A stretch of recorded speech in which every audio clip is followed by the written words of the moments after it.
Hey everyone, so here's a few thoughts on Bitcoin, which is right under $60,000 per coin right now as I speak. So it's been here about exactly 6 months that it's been bouncing around, mostly between $55,000 and $70,000 per coin. And as I've talked a lot about, every other asset acts like this for periods of time, whether it's the Magnificent Seven stocks, which is the seven highest performing stocks of the last few years on the stock market, which are called the Magnificent Seven, or if you look at the highest performing commodities, the highest performing technologies, everything like that. And so you're probably wondering, if you're like me and you read a lot about Bitcoin, you're probably thinking, why is the world not euphoric? There's this incredible, insane technology that is absolutely revolutionary, and everybody seems bored. They seem bored and sort of uninterested, and the world's just sort of going about its business. And the answer I would tell you on that is the same with everything. So let's assume right now that, you had, let's say it's 2022 or right after Amazon just had a 94% price crash, I think from $106 down to $6 or whatever it was. It was a 94% price correction as part of the .com bust. And you were just positive. Let's say you had a job. You were just positive that e-commerce was going to be a huge deal, that everybody was going to end up buying everything on the internet. And you're looking around and you're like, nobody seems to want Amazon. Like, how is this? Nobody seems to think internet commerce is going to be a big deal. Nobody cares. In fact, at that time, if you had went and knocked on doors in your neighborhood and said, hey, everybody, you can buy Amazon for $6, the stock at $6, I promise you, nobody would have cared. So they could have made, I don't know what, 400 times their money or whatever that ended up being. But at the time, nobody would have cared. I mean, they just wouldn't have cared. Everybody would have worried about, when's their kid's baseball game? Are they going to get to their haircut on time? Like, they just wouldn't have cared. And the same would have been true with every major revolution, from the automobile to the airplane to electricity, is there would have been very long periods of time, sometimes certainly years, but sometimes decades, when it felt like nobody cared about this major, new, absolutely revolutionary technology, and it was just absolutely a huge deal, and nobody would have cared. I mean, nobody would have cared. So, excuse me. So Bitcoin has been, in range bound or bouncing around in roughly the same range, which is often called range bound, or another term other than range bound is trading sideways.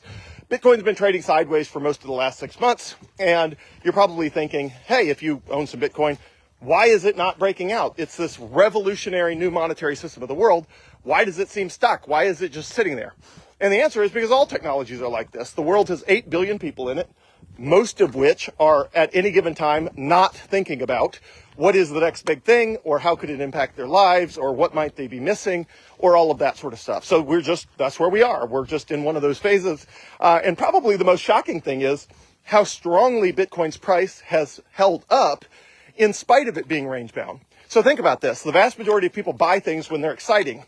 And as soon as they're not exciting, they dump the whatever it is. So the things that don't get dumped, or the things that still hold up even when they get boring, are things that have a huge underlying value. Because if they did not have a huge underlying value, they wouldn't do this. So for example, let's rewind to something like Beanie Babies.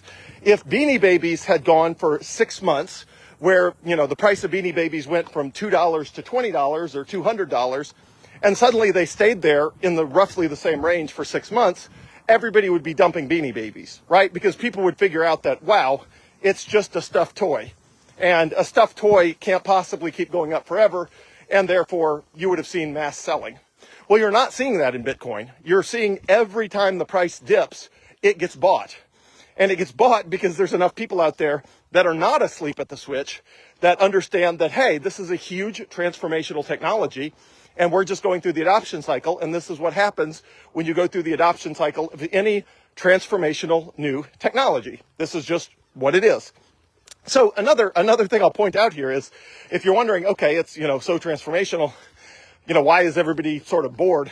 I would point to the earlier days of Bitcoin. We don't even need to look at a different asset class like Amazon or Microsoft or Apple or anything like that. We can look at Bitcoin itself. So let's rewind time. Let's assume we go back to 2011, and Bitcoin is $1 a coin, $1. Now, if you knew the future, you would know over the next 12 or 13 years that anybody that bought a Bitcoin with $1 could make 60,000 times their money. Now, for the record, it is almost impossible to make a 60,000x return on absolutely anything. I mean, it's just near impossible to find an asset with that level of economic upside. So let's assume that you had found Bitcoin at $1 a coin. I wish I did. I did not, but I wish I did find Bitcoin that cheap. And you're thinking, this is a radical new transformation technology. The entire market capitalization of Bitcoin is only between 10 and $20 million, as opposed to more than $1 trillion right now. And you're thinking, why is everybody asleep at the switch? Why are people not talking about Bitcoin? Why is everybody not buying Bitcoin at $1 per coin? Well, the truth is, if you went and started knocking on your neighbor's doors, they would say, well, you're crazy. Like, what is this crazy new internet money you're talking about? And the ones that had heard of it, which would have been almost nobody, but the very few who had would have said, yeah, I heard about that when it was 10 cents and now it's up to $1 and now it's super expensive. And so why would I buy something that's super expensive? Because Bitcoin costs $1. Like, that's super expensive. It used to cost a lot less than $1. So you would have found, if you had run around the world at pretty long periods of time, 6, 12, 18-month periods of time over the last 16 years, that you would get the response from the marketplace and from people exactly what you get right now with Bitcoin, which is either they're not interested or they heard about it and wish that they had bought some, but then it went up a lot and the current price sounds expensive and they don't want to buy something that's expensive. But generally people just are not, they're going about their lives. They're worried about the day-to-day stuff that they got to deal with. And they're just not thinking about what is the next big thing. So if you're sitting on Bitcoin, it's because you're one of the type of people who does try to find the next big thing, who is a risk taker and who wants to try to, see around the corner for what the world might adopt and get there before the world does. And that's, why I have 96% of my liquid net worth in Bitcoin, is because I try to be one of those people that thinks that way and does the work, the thousands and thousands of hours of work to try to figure out what those things are and how they work. So in summary, and again, I'll back up. For all of the people that you would have said, this is going to be transformational, you really ought to buy some at $1 per coin, those people could have made 60,000 times their money. You could have had the exact same conversations at $10 a coin, and all of those people could have made 6,000 times their money. But no, not interested. Everybody's mostly asleep at the switch. You could have had those same conversations at $100 a coin. And all of those people would have made, what are we up to? Or, whatever we're up to, 6,000 times their money at whatever, $10 a coin. Anyway, at $100 a coin, they could have made 600 times their money. And even at $10,000 per coin, they could have made a 600% return, 6x their money. And at every one of those levels, from, let's call it, from probably 2012 to, or I should say, there was multiple points early on where there was sort of range-bound sideways trading for, 6 or 12 months. There was especially long periods between 2013 and 2016, and then again between after 2017 until 2020. So in any of those periods, the people who were buying Bitcoin back then would have made many times their money today. But again, the vast majority of people back then, like now, are just not paying attention to what is the next big thing. But here's the thing, they're going to have to. So the reason everybody eventually adopts electricity and eventually benefits from the printing press and eventually uses the wheel and eventually, does all of these things, uses the internet and e-commerce, is because they have to. Eventually the world moves on and the early adopter technology turns into mainstream adoption technology.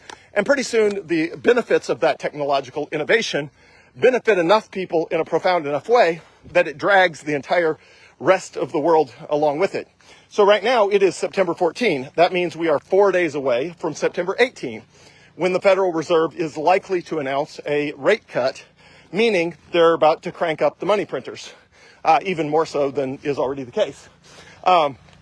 So, when will Bitcoin have a huge breakout and set a new all-time high? I don't know. It's already gone from sort of the low to mid 50s to 60,000 in the last week or so as it continues to bounce around. And at some point it will set a new all-time high. And when it does, we've all been waiting for a new all-time high for so long that I don't even think it'll be that euphoric when it happens, because everybody will be like, what took you so long? So it's like, a celebrity shows up to a party 5 minutes late, or if I should say 5 minutes after the start time, everybody goes crazy. A celebrity shows up to a party 5 hours after the end time, everybody's annoyed. So I think we're probably headed more that way in the world of Bitcoin, where people are like, wow, Bitcoin, what took you so long? And then I think we'll just see a climb from $75,000 up to $100,000 or $150,000 or whatever it is. And probably there's not going to be much fanfare. The Bitcoin insiders who've been watching it a long time are going to say, wow, it's moving, like it's really moving, like this actually matters. But the general population's not even going to be paying attention until it crosses $100,000, because that's the first time it's going to start hitting news headlines again. That, wow, one Bitcoin just crossed 100 grand. And suddenly people are going to be seeing those headlines and saying, wait, what happened while I was not paying attention? Somehow it went up a lot. What happened? So anyway, it'll do that. And who knows this cycle, what it'll climb to. I would still say in the, 160 to 240,000, I don't know, maybe $350,000 a coin. Nobody knows. But anyway, it's going to climb to some level that seems a lot higher than likely now. And then it'll go through some price correction after that to a low that I believe is going to be a price significantly above today's price, meaning it makes more sense to buy it now versus wait for a crash. And then who knows? I mean, it's just going to keep doing that. I can't predict the exact timing or the exact magnitudes. I can only, hope to predict the direction, and the direction is up and to the right. The exact timing of that directionality and the exact magnitude of that directionality is obviously, if I knew it, then I could, effectively trade, buying and selling. And I don't do that because I don't know the direction or the time. I should say, I don't know the magnitude or the timing, even if I do know the direction. And if there's an asset where you don't know the timing or the magnitude, but you do know the direction, which is basically all assets, then the best thing to do is just buy them and hold them. So, Bitcoin is as strong as ever. The, what's known as the hash rate, which measures the security and auditing of the Bitcoin network, just set new all-time highs in the last few days. So the Bitcoin network is more secure, more audited, and the price is based on supply and demand, which frankly is all assets. If the demand goes up, the price eventually has to go up. It's just a matter of time. So I don't know when that will be. And usually from the people I've talked to who have been involved in Bitcoin since the very, very, very early days, when I ask them how impatient do you have to get before Bitcoin finally has a huge price breakout to the upside, their answer is, it's always, and the huge price breakout seems to happen as soon as everybody's starting to give up hope. And, that's how, as soon as everybody's starting to give up hope that they're going to get the huge rally, then finally here comes the huge rally. And that's been a very predictable pattern for, every 4 years since the, invention of Bitcoin. And we are right in the smack middle of when that should happen, because normally your strongest rally happens between now and the end of the year after that. Then I have a high degree of certainty it will eventually happen. So hopefully all of this is helpful as always. If I get more time today, I'll try to do more videos, and let me know if you have any questions. Otherwise, Bitcoin is as strong as ever, and my advice is the same as always, which is buy as much Bitcoin as you possibly can, because when the price does go crazy to the upside, everybody who has Bitcoin today is going to wish they had bought a whole lot more, and everybody who does not own Bitcoin today is going to wish they had figured out what it was and how it worked and why they should own it back when it was boring, instead of having to deal with the fact that they're having to buy it at radically higher prices. So hopefully this is helpful, and I'm always happy to do any videos that you want to see based on whatever topic, real me and not a fake account, because there are those floating around from time to time, and always here to help. So if I can do anything for you on your Bitcoin journey, let me know. Have a great day. Thanks.